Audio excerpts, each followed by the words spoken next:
It can feel really overwhelming to try to repair a relationship when your partner is shutting down. Maybe they're avoiding conversations, maybe they're having the conversations but going quiet or not giving any responses. It can feel like it's a lost cause to even try to have any conversations. So in today's video, I want to break down some of the myths behind stonewalling, but most of all, I want to talk about the powerful way that you can dismantle stonewalling long-term.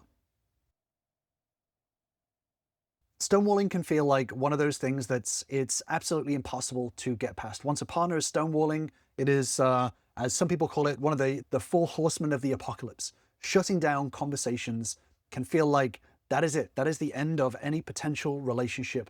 Issues being solved, it can feel like it's a dead end. So I can understand the frustration of experiencing stonewalling. But if you know how to properly handle stonewalling, then actually it can be a really powerful point of connection for rebuilding the relationship long term. So first of all, I want to start to bust some myths. So if your partner or ex-partner has withdrawn into their shell, they're not having full conversations, there are a lot of ideas that people have about stonewalling. Unfortunately, some of these ideas can actually feed in to the reason why a partner would be stonewalling or shutting down in general. So it's important to unlearn some of these ideas in order to be able to effectively handle and understand why a partner would be shutting down in conversations. So you can't fix a dynamic whilst you're actively feeding it.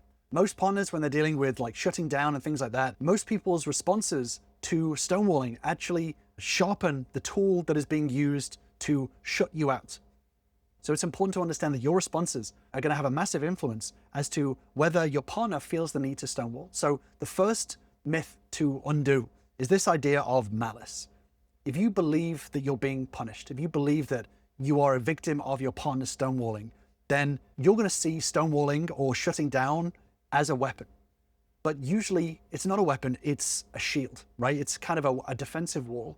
If your partner's nervous system has hit its limit, then they literally feel like they have to shut down in order to survive the perceived threat. So when our amygdala goes off, there are many different ways to respond. Some people, when you hear about these fight, flight, freeze responses, the flight and freeze responses of getting away from these conversations, shutting down, can just be in a response to the fear center of the brain. So if you're seeing it as a weapon, then you're going to be responding like it's a weapon. You're going to be attacking back. So it's important to undo this first idea. But one of the biggest mistakes that I see is that when a partner feels like shutting down or walking away from a conversation, people can try to force that conversation into happening anyway. Chasing from room to room, trying to force the conversation to continue. And I can say from experience that this is something that I have done in the past, is try to force conversations with people who did not want to have it. And unfortunately, this chase, following someone from room to room or, bombarding with missed calls and things like that, actually makes the situation worse. When someone is avoiding a conversation or is being quiet or is shutting down, they're trying to escape. So if you're following them into a room or you're blowing up their phone with text messages, trying to force a conversation, then you actually end up escalating their panic and their fear center in their brain, and the wall ends up staying up even longer. But worse than that, if your partner hasn't walked away actively from the conversation and is just being silent, a lot of people think that raising their voice, raising their volume, pushing more to have a conversation, continuing that conversation, feels like it's fixing the problem. The problem is that when it comes to stonewalling or shutting down or avoiding a conversation, oftentimes a brain is flooded, meaning it's actually really difficult to process verbal information. So the more you try to push more words, the more you try to push a conversation, then it becomes more and more noise that is flooding into your partner's brain. So trying to continue the conversation and trying to push the conversation when your partner shut down makes it worse. And it means that they have to continue to use those tools in order to stop being completely overwhelmed. But worst of all, this idea of just ignoring the stonewalling or just getting over it, just pretending that it didn't happen, is also going to make it worse. Pretending that stonewalling isn't happening, ignoring it, actually reinforces the idea that it is useful. So if your partner shuts down and then you ignore it and pretend that it doesn't happen, then you're still not addressing or acknowledging the wall. You're basically just waiting for the next conversation to happen. And that isn't useful either. So if your partner is shutting down in a conversation or avoiding these conversations, what can you do? How can you break through stonewalling and break this cycle? In order to break the cycle, you've got to shift away from being a pursuer to being a leader. On this channel, we talk a lot about leadership in relationships. A lot of people misunderstand what a leader is. This is not about pushing someone or controlling them or trying to get them to do something, but it requires leading by example, showing useful, effective tools that actually get to the root of the issue. And this is going to require a lot of emotional intelligence, but also discipline as well. This is what relationship leadership is all about. So the first thing is to surrender the chase. This is a physiological reset. So the moment that you see the signs of your partner shutting down, whether it's glazed eyes or folded arms or avoiding eye contact, that topic of conversation is currently dead. So making sure that you become very attuned to recognizing the physical signs, whether it's jaw clenching, looking away, short answers, being able to see these signs that your partner is maybe feeling overwhelmed with the situation is really, really important. Being able to call the time out yourself. So don't wait for them to ask. Being able to raise the issue from a place of compassion. So once you see the signs, being able to lean into it and being able to de-escalate is really, really important. So for example, hey, I think maybe you could be feeling a little overwhelmed with this conversation right now, and I think I would feel the same way. Normally, I think that I would push for a conversation to happen. But right now, I think maybe it's just best that we sort of take a pause because, I want to make sure that we can have these conversations, but where you can actually feel like safe. What do you think to that? In this way, you're acknowledging it and you're also offering a way to sort of take a pause in order for your partner's nervous system to be able to realign itself. And, there's a lot of science behind being able to take a minute, take a pause. It usually takes around like 20 minutes for our body to metabolize the stress hormones like cortisol and adrenaline that often, can cause stonewalling and shutting down. So being able to take a pause and not re-engaging for 20 minutes, half an hour is going to be really important to allow the conversation to de-escalate rather than continuing to push a conversation that as of right now has stopped. Next, it's important to kind of set the re-entry requirement. So having a break, but without returning to the conversation is just avoiding the conversation. So being able to be assertive and suggesting a time when a conversation may be more appropriate is going to be really powerful.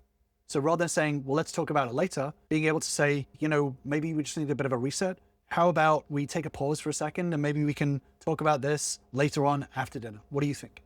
In this way, you're allowing your partner to be able to still have space, but also acknowledging that the conversation is important and allowing them to be able to buy in to when to return to the conversation. This builds trust that the break isn't an escape. It's not you storming away from the conversation. It's not about never having the conversation. It's about having the conversation at a time that is more effective for both of you. But the next thing is one of the most important things. And this is about being able to validate the internal threat. So naming the fear that your partner is having. So rather than attacking the wall, rather than talking about how shutting down is bad or this is derailing the conversation or things like that, actually going the opposite way, acknowledging why this wall may have been built, being able to validate the feeling behind shutting down is the fastest way to be able to lower your partner's defenses. We talk a lot about this on the channel about validation and how important it is to relationship repair, but relationship growth at the same time. Is being able to deeply name and understand your partner's feelings is going to allow them to open up more and building a very strong emotional environment for your partner to feel safe enough to lean in and continue to grow the relationship in the right direction. Just before I sort of jump into more specifics, if you do want to start your journey and start to build up your relationship skills, especially when it comes to validation, then feel free to join my relationship bootcamp. This is going to give you the fundamentals of the core of all relationships, how to start rebuilding them in a very powerful way in order to repair the relationship long term. I'm going to drop a link in the description if you want to join us and grab your spot. So being able to acknowledge the overwhelm, explicitly state that you can understand what they may be feeling right now. For example, I think if I were in your shoes, I would feel like this was a kind of a lost cause topic, especially because of the way that maybe I've handled it in the past where I've shut you down or I've gone defensive. I can see why this probably would feel like a very scary subject to talk about. So I think I can understand why you may not just want to talk about this right now. So it's important during this time to remove this sort of finger pointing. So you're not agreeing with your partner's silence, you're acknowledging the reasons behind it. So you're not saying it's okay to do this. You're saying, I can understand why you would feel the need to do this. So you're not agreeing with the actions, you're agreeing with the feelings. And this is more important. By saying that, I get why you feel pressured, I get why you feel scared to talk about this right now, you're neutralizing the need for them to stay in that state. You're neutralizing the need for them to feel defensive. And, whilst you're validating, it's important to be able to lead with empathy, not logic. So logic fails in emotional conversations. Feelings are the only language that are important to process. If you think about it, when you've spent time in an overwhelmed state, you felt stressed by work or whatever it is, and someone has tried to logic you and tried to tell you, hey, everything's going to be okay.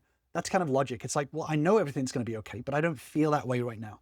So shifting into talking in emotions rather than logic is going to help you to shift away from agreeing or not agreeing with their actions and getting onto the root of what they're feeling right now. And this helps them to be able to feel safe to re-enter the conversation.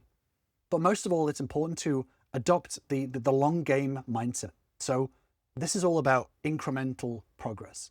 So rather than trying to solve the relationship situation in one night, rather than trying to solve and fix in one conversation, real breakthroughs are made in baby steps, not in miles. So get rid of this idea of some finish line, some fix. If you're trying to demand a total resolution, a fix immediately, all that's going to do is going to trigger another shutdown. So the goal is the interaction, not the solution. So it's more important to stay present with your partner and be able to move forward with baby steps rather than trying to make leaps and bounds in one conversation. To be able to build an environment that your partner chooses to be in, chooses to be part of, and staying in a conversation for a longer period of time, it's more important to have that than to resolve the situation in the next 5 minutes. See the victories in baby steps rather than in leaps and bounds. Focus on increasing the emotional environment for your partner to feel safe enough to be able to stay, rather than pushing them to stay in the conversation that they don't feel comfortable in. Over time, this allows your partner's nervous system and your nervous system to reset and for you to both build a strong emotional environment for both of you so that long term you can actually keep moving forward rather than just looking for quick fixes. And this takes a period of time. Oftentimes it doesn't happen in weeks, but progress is more important than perfection. And then finally, reward the effort. So as humans, if we build up a habit, we build up a tool, it can be difficult to break. So if your partner has been shutting down and you want to help your partner to not shut down, you've got to reinforce the effort. So acknowledge when they stay in the conversation, even though it's difficult. So even if they stay in the room, even if they're struggling to speak, being able to acknowledge it. I know that this could be hard for you right now, and I really appreciate you staying here and continue to have the conversation. This is positive reinforcement. So when they do finally speak and they do open up, don't use that moment to criticize the previous speaking. A lot of people can be like, finally, you're opening up. Don't use it as a punishment. Listen and thank them for sharing and keeping the environment secure so that they can feel empowered to speak again next time. This is really, really important. Being able to positively reinforce behavior that is helpful towards the relationship. Like I said, this is not about avoiding conflict. This is about building an environment that allows for healthy conflict that actually leads to growth and movement for the relationship. I've done a deeper dive into understanding conflict and how conflict in the right way actually leads to growth, both for you, your partner, and the relationship as a whole. I won't dig into it here, but I'll leave you with that deeper dive video on conflict, and I'll see you over there.